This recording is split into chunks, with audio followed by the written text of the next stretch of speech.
Hello and welcome everybody to the very first open talk session of Lese Literati online book buffet series brought to you from the libraries of Goethe-Institut in South Asia from August to November 2021. Goethe-Institut Bangladesh is the proud host of the very first session, and is, as you may already know, that the buffet began with City of Jasmine by Olga Grjasnowa.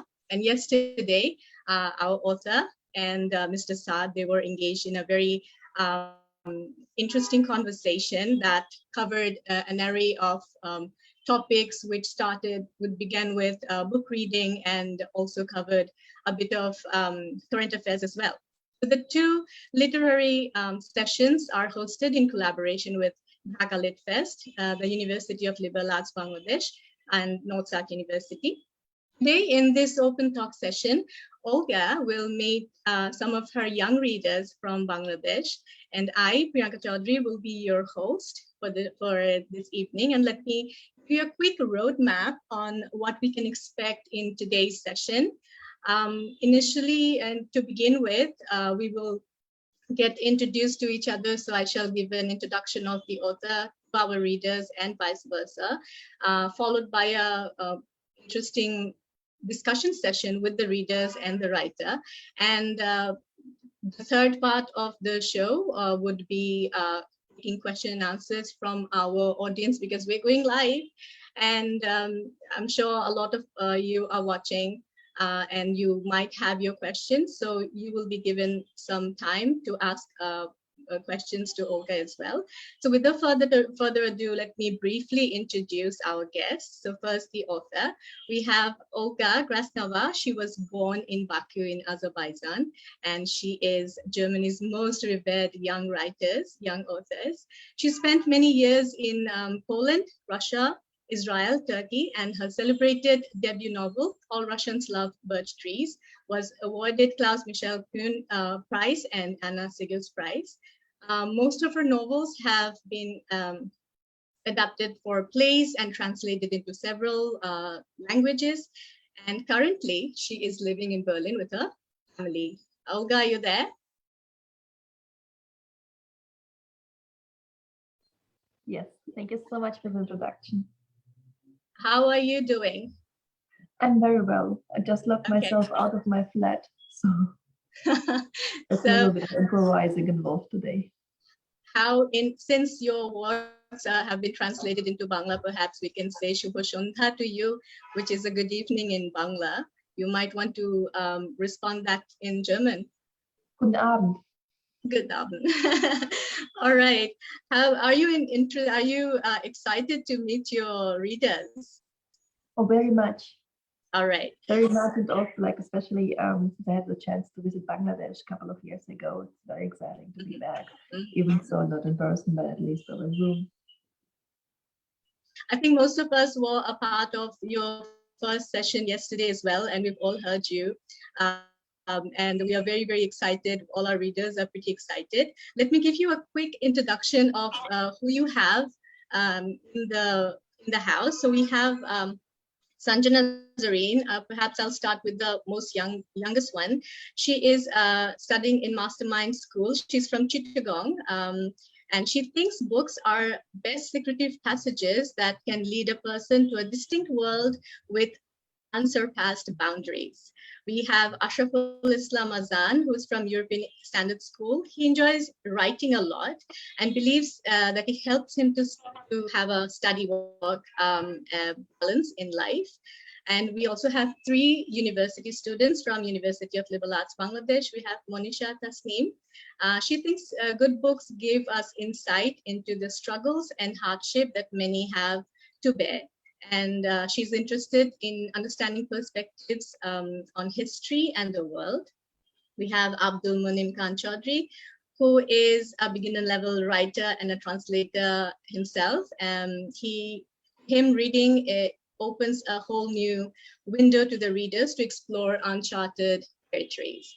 And last but not the least, we have Sharia Hussein Shetu. He calls himself a beginner level poet, a writer and a translator, and he works as a sub-editor. And he intends to be a professor in literature.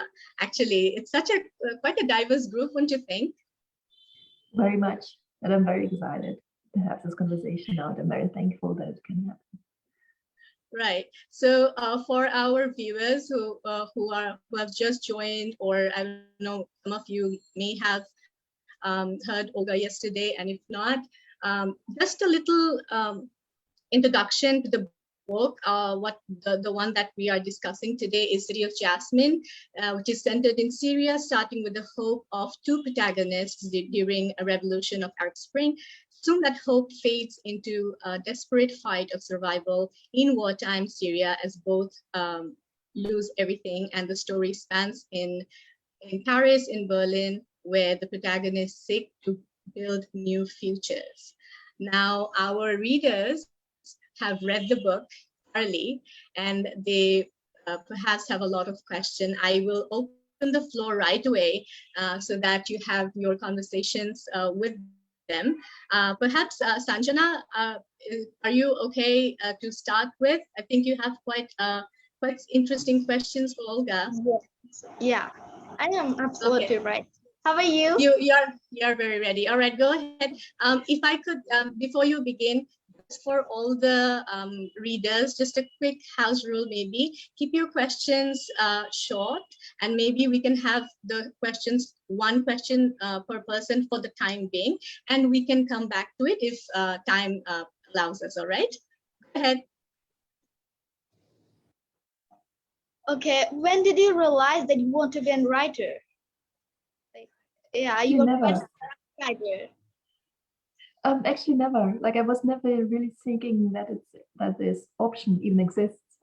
I started to write quite early, but I never had this moment when I like woke up and I decided today I will become a writer and I will write a novel. It's just eventually just happened gradually.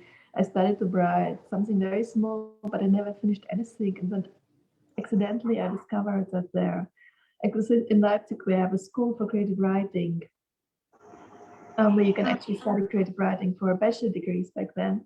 And then I got so excited and I just thought maybe I'll just try to apply, but I was never really thinking they're gonna accept me. But luckily it happened, and since then it was actually quite smooth. I think my first idea was actually to become a journalist. Yeah. Also, I could never do anything except of writing, so they limit. No, it's true, because like in school I was never good enough in science to become a doctor, or just to study mathematics or physics or engineering. So the options were, or arts or sports, the options were very limited. So writing was actually the only thing which was left. But I'm very happy that it worked out. Yeah. And we're like kind of lucky that you turned out to be an author, and a really good author that inspired a lot of people, and including like everyone, yeah, who reads the book. Thank you for your question. Very kind of you to say it. Thank That was you. a great start, Sanjana. I think it is always comforting to know why the author began what she did. And you've had a pretty diverse background of education as well. You started off with arts, and then you switched to creative writing. How was the switch? Why was the switch? I was actually very happy with my first studies. I enrolled in the history of arts and literature, but then I figured out that to study literature theoretically wasn't really something for me. So I got very unhappy, because I think this is maybe where I should have maybe later some conversation about, because just to analyze literature in the way it was taught in literature science, it wasn't really up for me. So I became already unhappy. I was very happy with history of arts, because it was exactly how I look at art. I don't do any art myself, so for me it was just great just to analyze it, to learn anything about its history, its theories, and so on. But with literature, it didn't really went so well for me. Now I'm actually really enjoying it, but back then it was hard. And then I just, also to tell you the truth, I never thought the university in Leipzig would accept me. It was quite hard to get in, like they had a big competition to get in, and I never really thought I would even stand a chance to get in. And when I did, I understood it was like the only chance I had was now to enter now this university and just to give it a try. But there was not so much thinking behind it. Very, very interesting. I think we have Ashraful, who is eager to ask a question. Ashraful, are you ready? Yes, Miss. Thank you. Good. Sure. Hello, Olga Grjasnowa, ma'am. It's an honor to meet you. I was reading your book and I am really enjoying it. My question is, how could you express the perspective of a person in a war zone so vividly? Sorry, I had some technical issues. Could you just repeat your question, please? Yes, yes, of course. I was asking, how could you express the perspective of a person in a war zone so clearly? It's a really intriguing story. It is quite complicated. Also with this book, I wasn't so sure about the perspective because it's also, I mean, it's a book which pretends to be a Syrian book, but it's actually not a Syrian book at all, and it's also not really about, of course, in first place, it's about Syria, but it's based not exactly on a Syrian experience, because nowadays from Syria needs an explanation of me, how it feels like, or the connection, but it's more about a very German experience, which we had 70 years ago, where a lot of people from Germany tried to escape. And it's also quite a big topic in the German exile literature, which is still from that time. And for me, it was also very important to stress this out, the connection of these topics. And so I built it basically on the German exile literature. I think also inside the book there are a lot of connections to it, or I hope at least. So this was more my access to it, and not necessarily, like I had other issues in mind when I started to write it, not necessarily really Syrian politics itself, but it's rather about Germany than it's about Syria, even so, of course, it's set mostly in Syria. But I wanted actually to talk about our society and how it's treating immigration, but from the back door.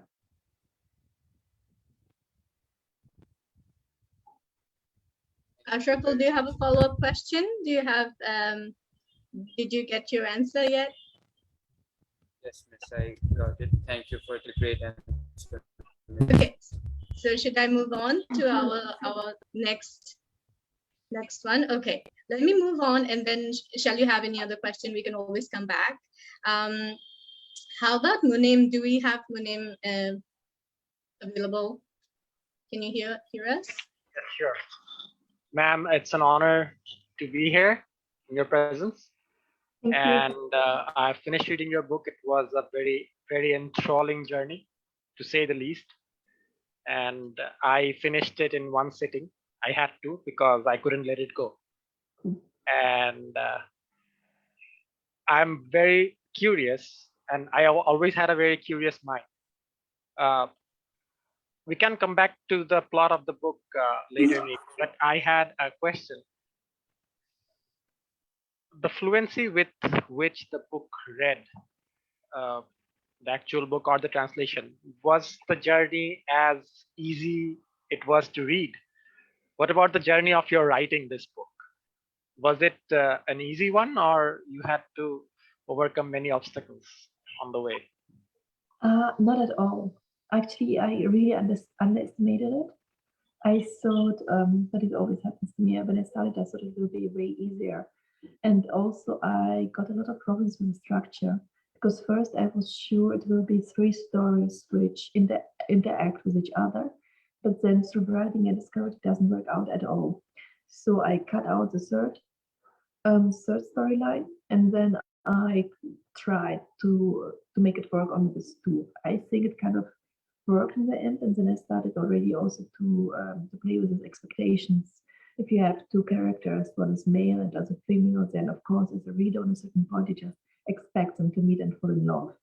So I wanted to try to postpone it to the very last point, and also of course not let them fall asleep, but it was also always this playing with this expectations of the reader. And then the structure itself, on a certain point I got structure, but it was very hard to get there. And of course also the question of the research. I somehow should, yeah. Also, research is also what I like most about writing, mostly, but it was quite challenging. And I was watching a YouTube video of your interview in Germany, and I heard that you said that you were not into Syria, but you were in Turkey and Lebanon and all the other cities.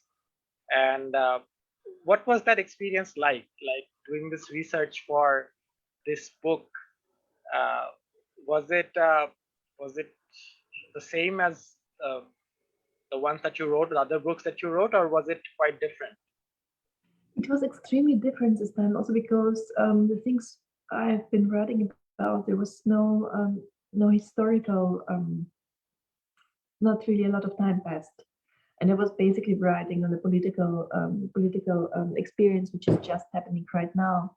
But it was, I went for 7 months to Turkey to do research there, and I came back. I went also to Greece and to Lebanon, but I was never really inside Syria, and I also don't speak any Arabic, so I had always somebody to translate for me, which was like I really had to rely on it. And then I did a lot of interviews with people I know, with people I don't know, so from a way of different political spectrum, just as a hope to get a picture.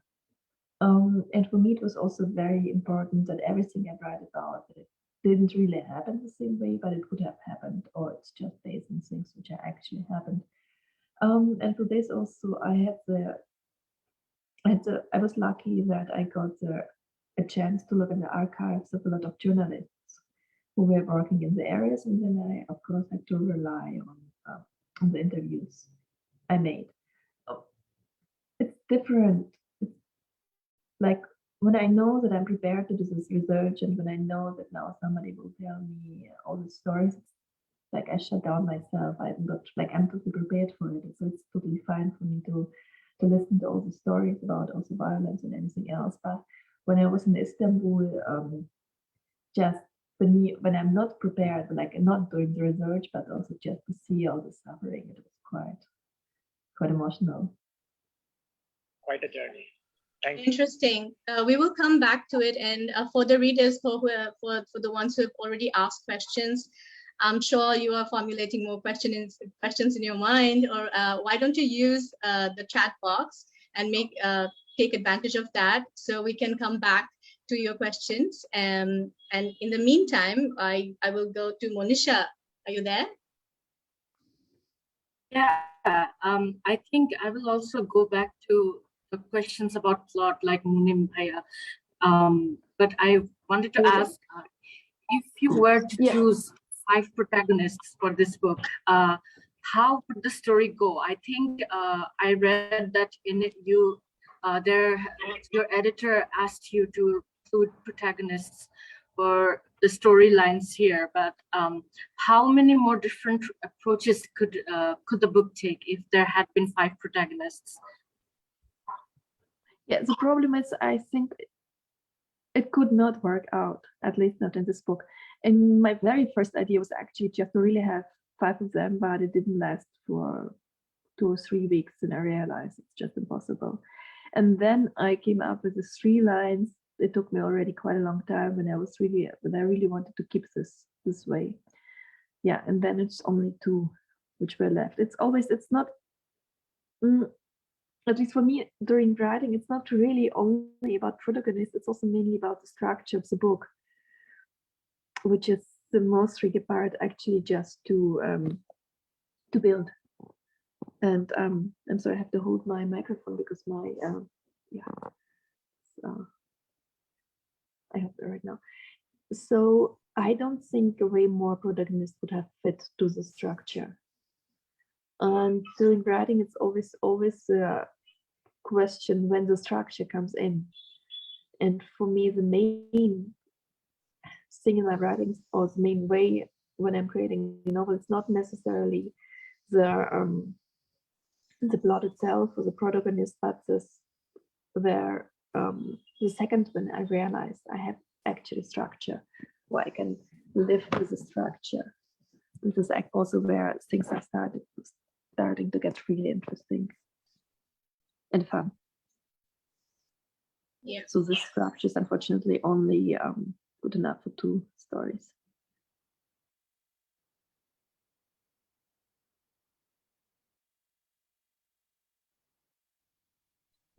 Do you want some minutes to get settled, maybe? While you get, yeah, why don't you take some time, get settled? I think I got it now. Okay, all right. So quite an interesting conversation going on, and maybe I'd like you to ask some questions to these readers as well, if you have any, because most of them have read the book and kind of know the story. And I know that you mentioned yesterday that once you write a story, you remember very little about it, but nonetheless, I think since we're talking about City of Jasmine, I'm sure you'll remember bits and pieces from it. And if you have anything that you might want to ask our readers, the floor is open to you as well. Thank you. Do you want to do that right now? Do you want to come back to it? Because we have another reader. Maybe he can ask the question and maybe you can get back to them after that. Okay, Sharia, I think the floor is open to you. Go ahead. Okay, thank you so much, Ms. Priyanka Chowdhury, for giving me the virtual floor. Before I ask a question, can I please ask for like around 5 to 6 minutes, because I want to give my little small perspective of the book, with your permission. I'll not just take much time. I will be as fast as possible. All right. It would be nice if you keep it brief. I'll keep it brief. No worries about it. Yeah. Okay. So as we all know that today we have gathered here for an open talk session about the book City of Jasmine by Germany's most prominent and admired author, Olga Grjasnowa. And she has brilliantly and decisively talked about the reality of the world. And as a student of literature, this is a good opportunity for me to, portray the things that I have read in between the lines of the book. Because I believe in order to understand a book clearly, we have to first understand the intention and the purpose and the style. And at first I thought it's a modernist approach, but later I have understood that the book mostly reveals a lot of colonial perspectives associated with identity crisis, patriarchy, the idea of extreme rules, like almost like dictatorship, associated with an oppression. And there are also barriers in between the characters and their family. For example, Amal and Ali, the siblings and the children of Basil and Svetlana. One of the reasons I'm saying more into colonialism is because it is one of the monsters of modernism, along with capitalism, as we all know. And colonialism is not just about British rule and stuff. It is more about the concepts that we have inherited and we have kept in our mind, the Western culture, and how we kept on maintaining it while eliminating our own culture and our own society. For example, in the third page of the book, which is the very beginning, it says that Hamodi, one of the protagonists of the whole book, he says that all his life he has been in Syria with certain reservations, and all his life he has been told there is no future here and ought to immigrate to Canada, Australia, or to Europe to get a better degree. So you see, this is what we have been hearing as well from our parents and our relatives as well, like study here as much as you can and then get a degree and go to Europe or other better universities to get degrees so that you can get a job here or maybe there, or you can settle there. So what is the point? The second perspective that I have understood, this is, by the way, a very, very amazing kind of a portray. Like, for example, in the 5th page, there is one point where there is a conversation between Hamodi and his friends. He says that at first they actually meet after a long time, and they're really awkward, and their interaction is very clumsy, which is basically going to happen to us after the coronavirus ends, by the way, when we see our friends and the hotel and restaurants, and we will just be totally, an awkward situation. Secondly, what I have said in the like, there is a new ideas and technologies and industrial takeovers of the there is a term called tiny grocery shops and bakeries making way for cafes, and they have been reopened and then taken out by Zara and Benetton.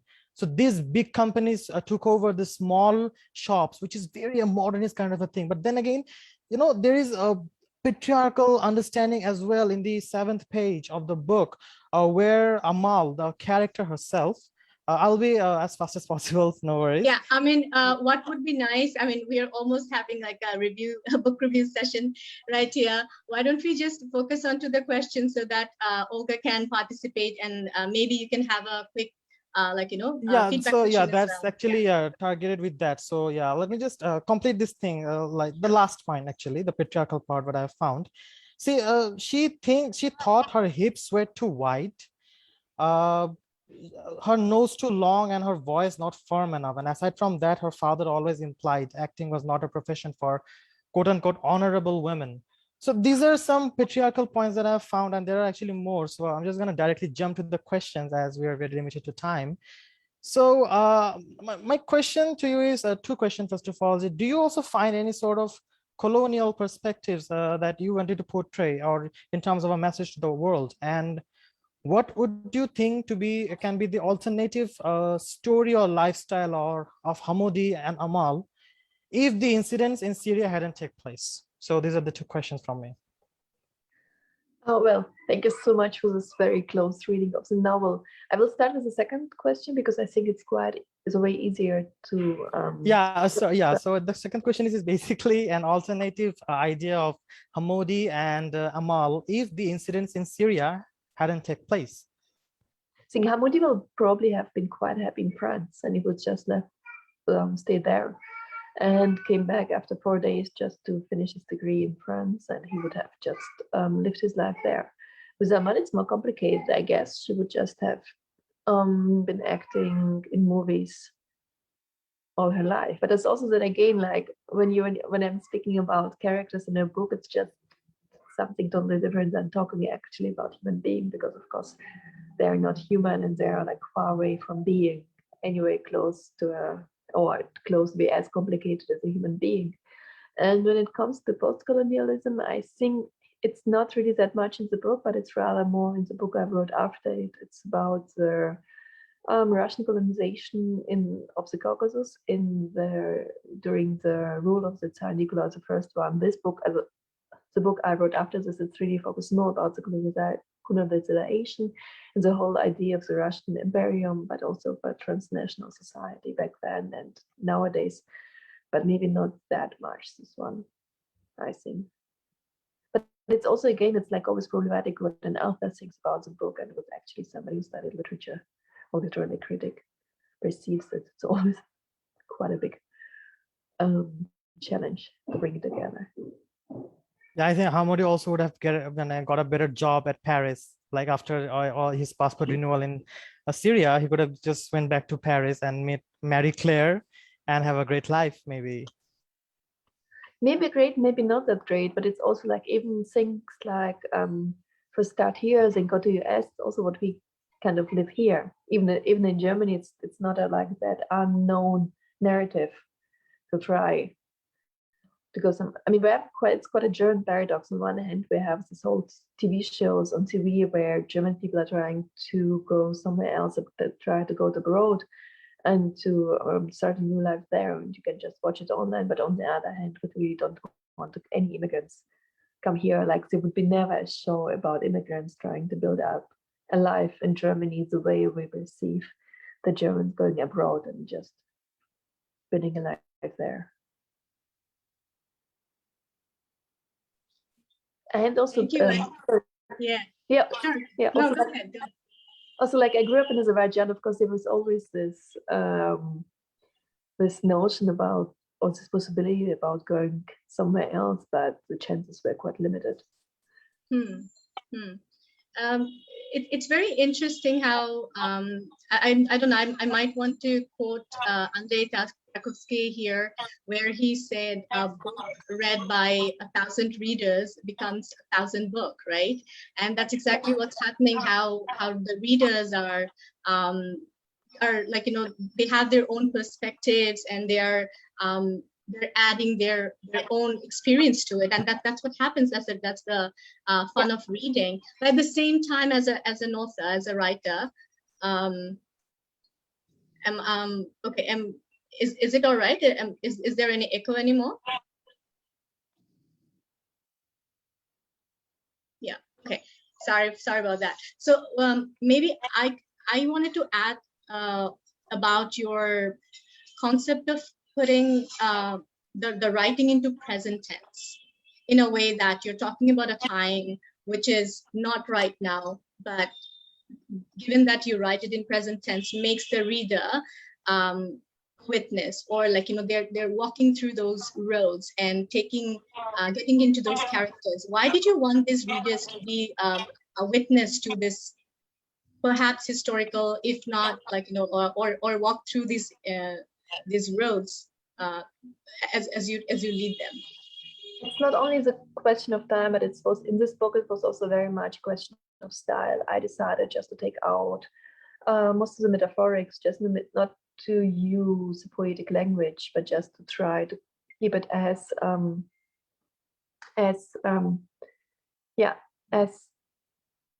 to put it, as clean as possible, or just as simple as possible. Also because, like, if I'm writing about violence, I didn't want it really to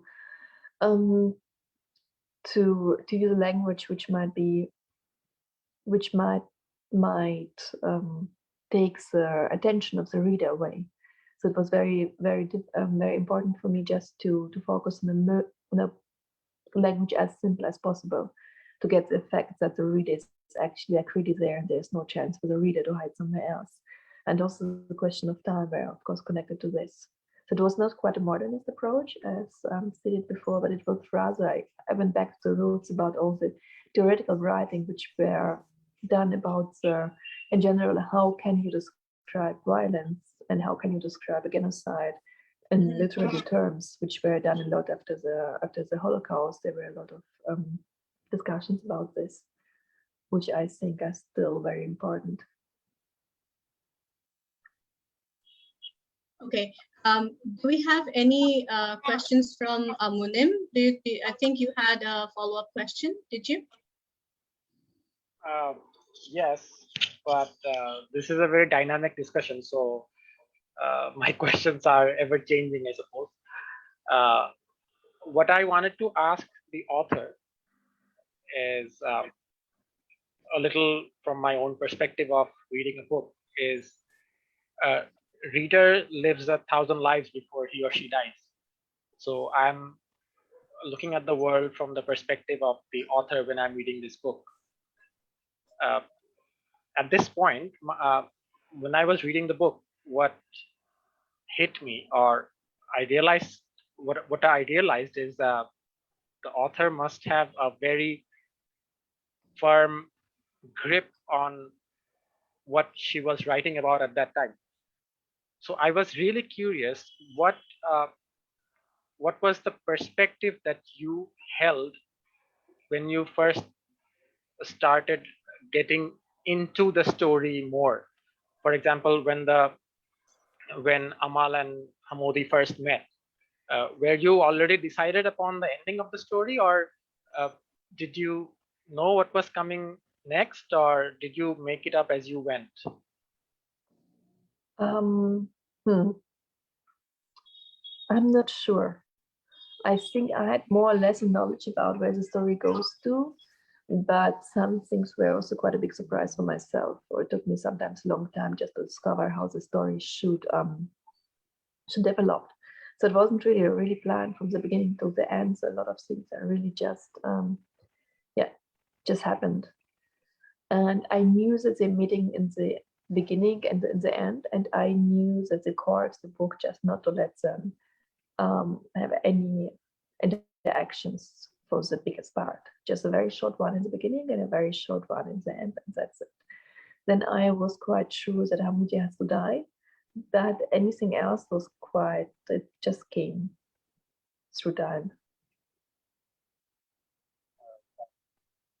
Thank you. Great. Since so it is already 7:30 in Dhaka already. For all our viewers who are watching, if you have any questions, maybe you can start posting them so that we'll take them in 10 minutes. I think I'm echoing a bit. But within that time, If Olga, do you have any questions back to your readers? Because some of them are amateur writers, beginner level writers. They also enjoy reading, and they feel reading opens different windows for them. And perhaps it was pretty interesting where Ashraful actually mentions that he's only 16 and he can't really travel by himself, but through books he can travel for free, one, and he can travel by himself. I think that was pretty interesting, an insight that Ashraful actually made. Any thoughts on that? And or maybe talk about books that you enjoy reading, and what does reading mean to you? I think my reading changed. It was like totally different when I was 16, and it was just really was reading for fun. Now I really want to know how book is built. Like my reading changed. Like now it's interesting for me just to see how things are working in a book, or why they're working or why they're not working. And this is my like slightly different approach now to books than I used to have before.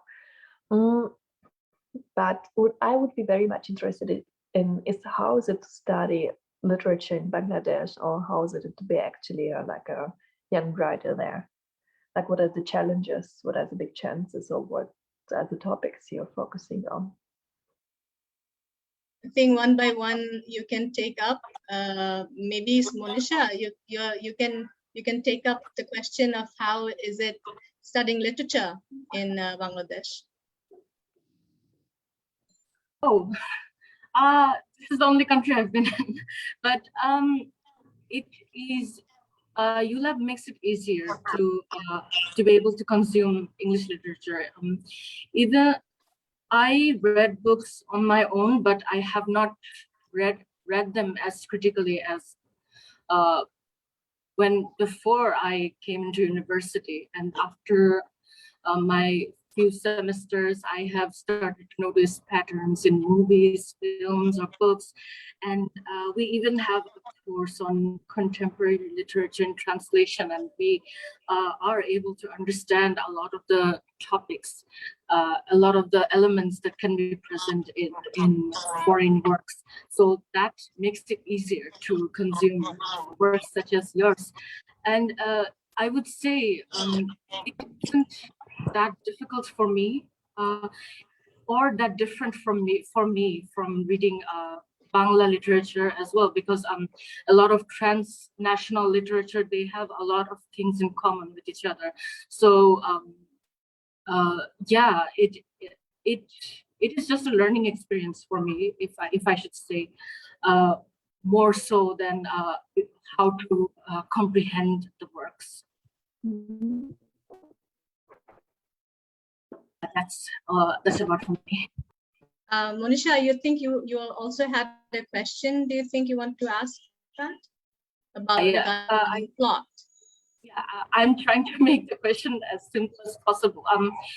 It is about the protagonist, the female protagonist who wanted to be an actor, and we know that Hamoudi, he also he was kind of familiar with her. Like, he asked her, I think I saw you in a film.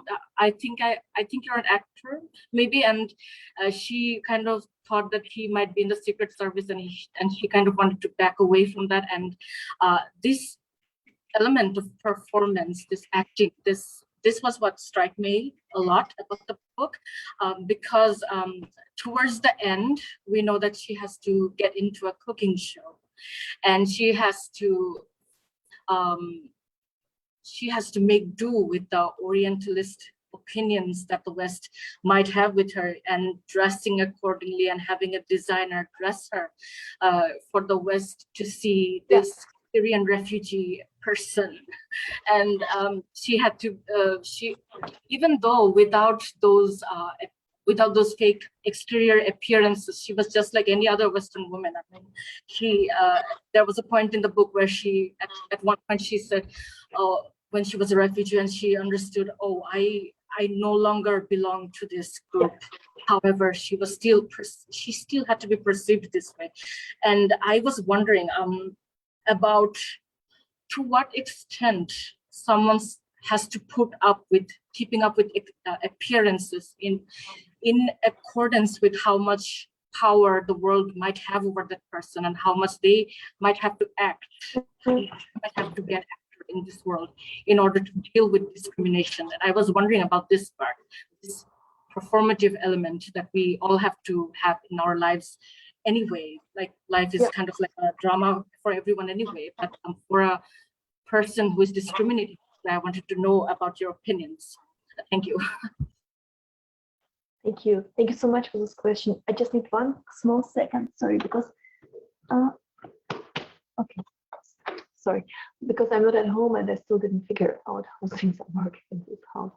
But now, well, it's a complicated question. And I think actually for actors and also for female actors, it's a different question. Also because actually their work is very much based, unfortunately, it's quite often based as how they actually look. And it's also quite a saying in Germany that you can actually be a female actress only before you turn 35. Then all the roles are suddenly gone. Then you can play either like when you're like we don't have enough, or there aren't enough opportunities for women to act up when they're getting old. It's changing slowly now, but it's just a way too slow. Like either, for example, at the theaters or in the TV shows, there are so much more roles for male characters than for females. And at a certain point, as a female actress, you just have to decide, like either you're getting so popular and so well known that you can keep working, or you have to look for another job. It still happens quite often.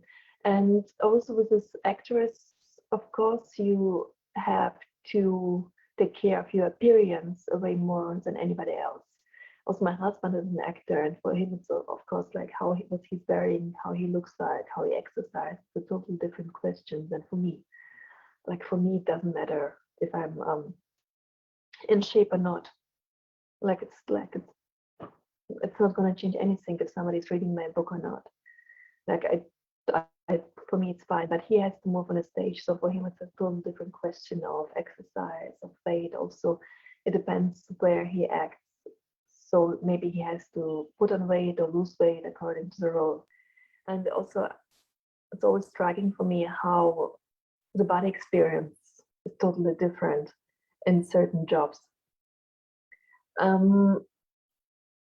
Also in the case of Amal, also like I think she actually really is, she's also really into this design clothes, and she was wearing them already in Syria before. But for her, it's just suddenly she is stripped out of all of it.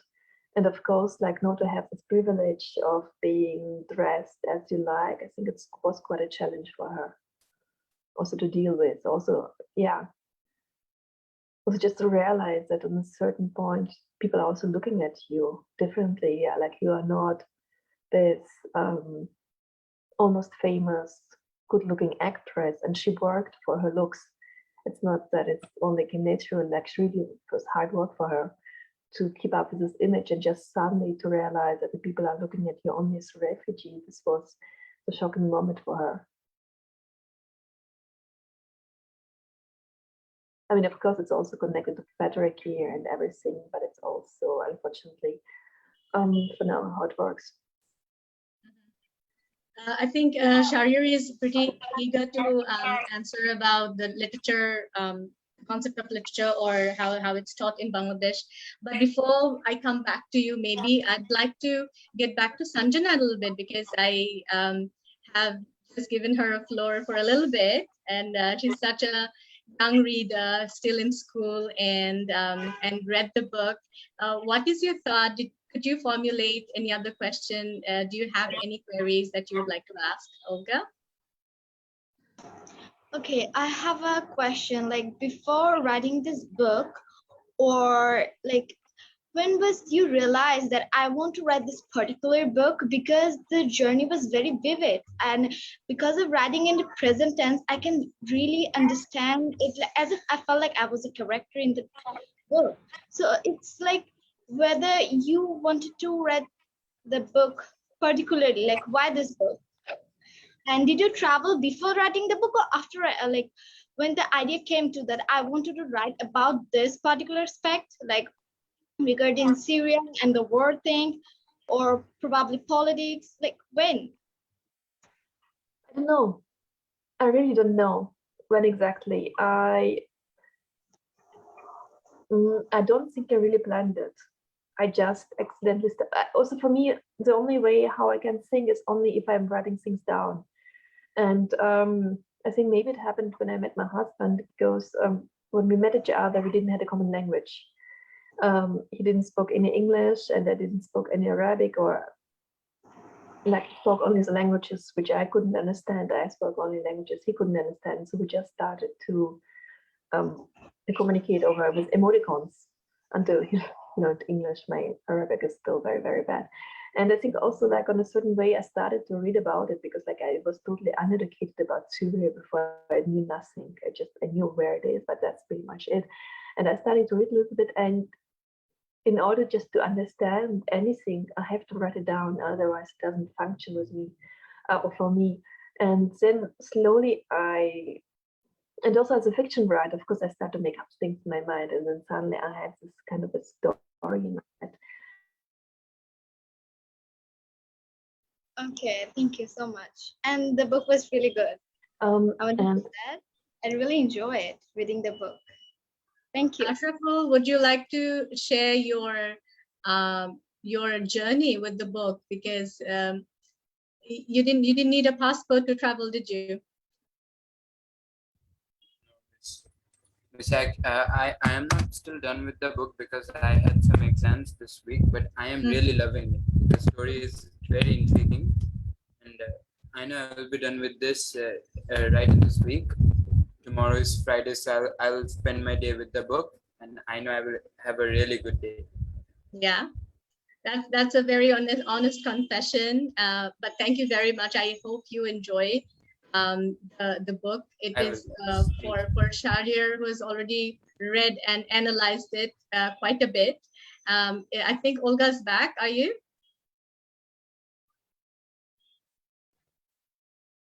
I'm so sorry.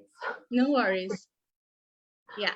Okay. So we were talking about literature, and you asked about literature. How is it studying literature in Bangladesh? Shari wanted to add something to it. Go ahead. Yeah, thank you so much. I'm actually a student currently enrolled in my 10th semester, and I'll be soon doing my thesis.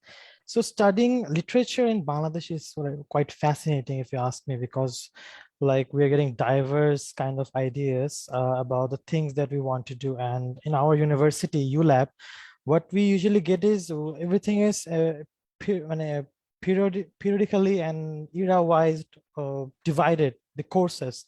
So it's very interesting, thankfully, that I'm in University of Liberal Arts, and that's why it's a plus point for me to understand which particular field I want to work on, and mostly into patriarchal part and the feminism part. So my question is also based on that. So there are some plantations of patriarchy in terms of Amal in this book.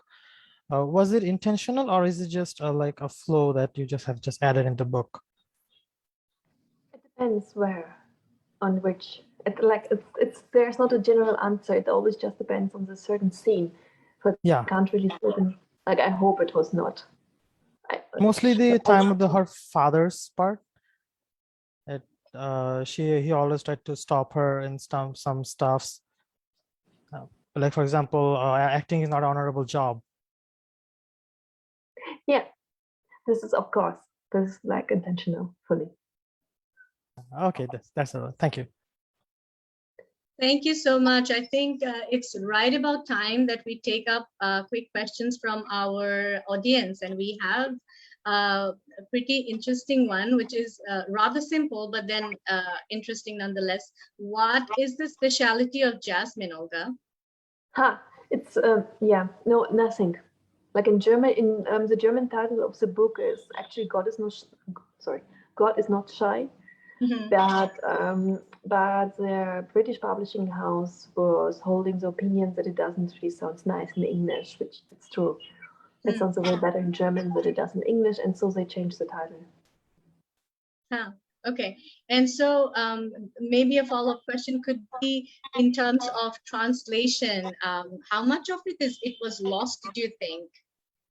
I think nothing. I was very lucky that the translation was done by Kübra Gümüşay. She's an amazing translator. And I really, I begged her to translate this book, and I was very happy that she accepted. And I think she did an amazing job. I think then it actually became better. It actually became better, that you think? I think so, because no, she did a really, really, really, really good job. Yeah, yeah. And which other language has it been translated into? I think quite a few. I think it's Dutch. It might be Serbian and Italian, and some others, but which I cannot really remember right now. So, any of your book has been translated into any South Asian language, or what's your take on that? Are like, how are foreign language authors received in South Asian countries? That's one of the questions, actually. Oh, unfortunately, I'm not qualified to give an answer. I would love to be translated in one of the South Asian languages. It would be a great honor. But unfortunately, it's not on me to decide in which language my books are being translated. It's more a question of the book market first. There need to be a publishing house which is willing to publish the book, and then they're going to look for a translator, and only then the book is edited. But it's not, unfortunately, it's not in my hands. So, do we have any other question from the readers? You can raise your hands, or I can take up questions from the audience. Not more of a question, but humble opinion of sorts, if I would be allowed, kindly. Sure. I have read the book, and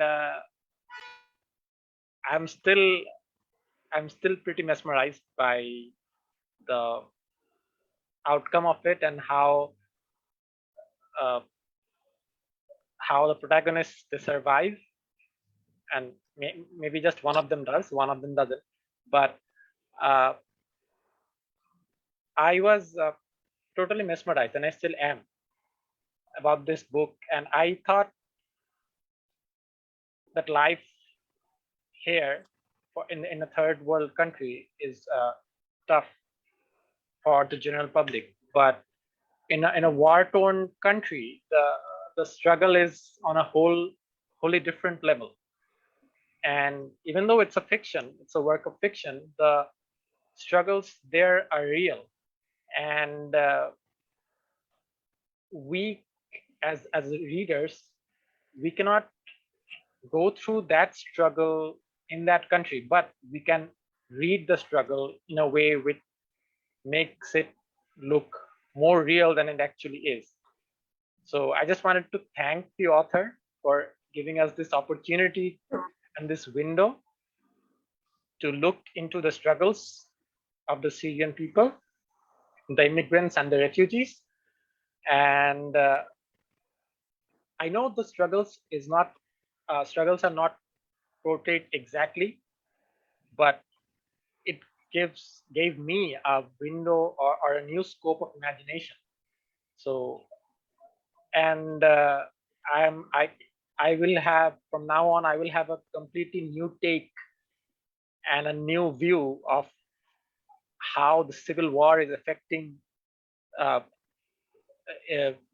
Middle Eastern countries, and how things have taken a wrong turn for them.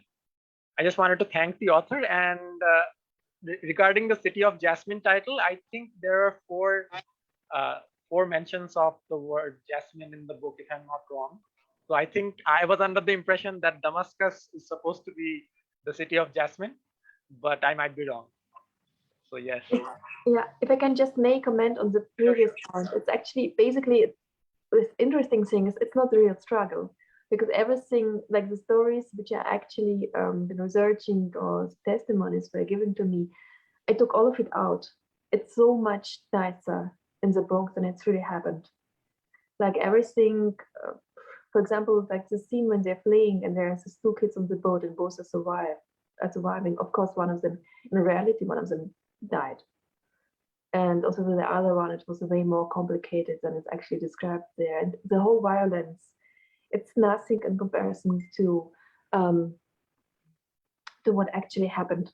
It's everything is just, it's readable. Like it became readable, but also like I didn't really want to describe the violence, the whole point, because it would be too disturbing to the readers actually to follow it. So everything which is described, it's not really what happened. It's just a very nice image of it. Yeah, tip of the iceberg, if I might say so. Yeah, exactly. But thank you so much for this. Is a wonderful book, and I just thank you from the bottom of my heart. Thank you. I think just one more question that could be added as a follow-up. I mean, as much as you're a writer, you also take up the part of an editor, the first editor, perhaps. How is that for you, Olga?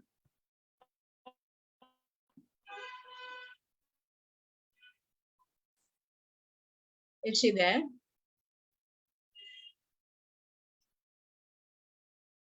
I think she's reconnecting. We will get back to her soon. Within this time, I think. It shows me that I'm still connected.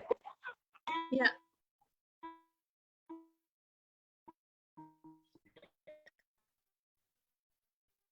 Are you there?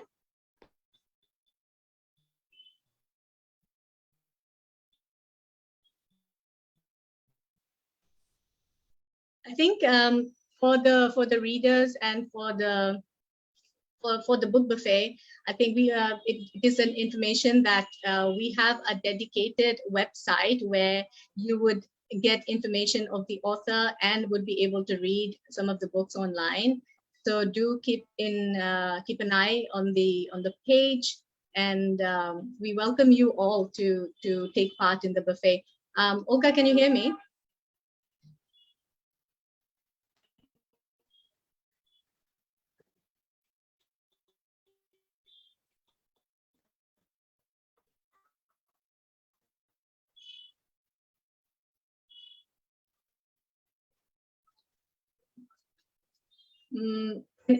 Can the rest of them hear me? Okay. I believe she is going through some technical issues, but how about the readers? Did you enjoy today's session with the author? How was your experience? It was really nice, actually, and I hope that the session would have been like a bit longer because it was really fun, and your hosting was really amazing as well. Thank you so much for giving us the floor as usual. Thank you. It's not very often that the host gets a bit of an appreciation. Thank you, Shahriar, actually, and you've all been very wonderful in reading the book in such a short time, and for those who couldn't read the whole book, I think it is also a treat for the upcoming weekend, and we would also have more authors that you might be able to get in touch with, if because this book buffet would bring in more menus. Like, the menu is filled with different dishes, actually. And as soon as Olga's back, we will get back to her.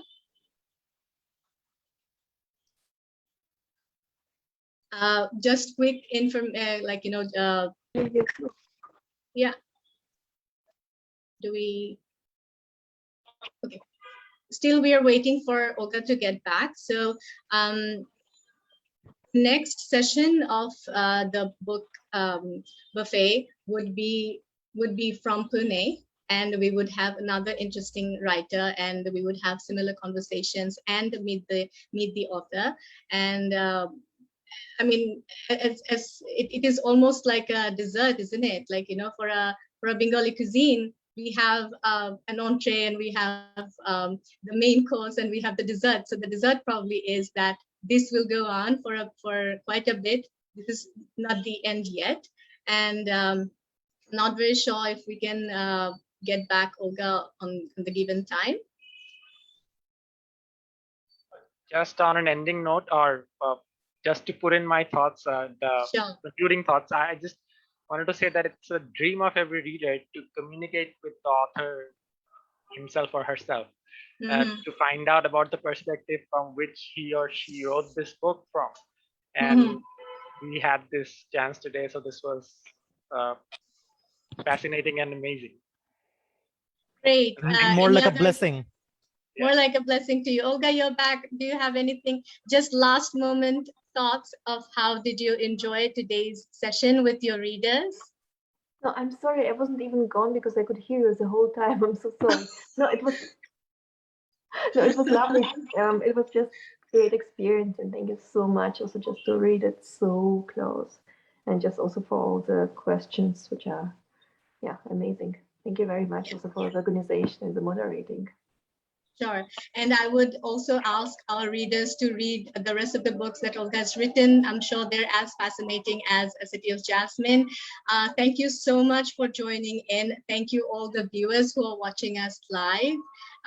Those who missed it for late, like maybe you can watch it later because it's here. It would be recorded. I would also like to thank the team who worked behind, the technical team and the team of Goethe-Institut Bangladesh. Thank you so very much, and the rest of the Goethe Institutes all around.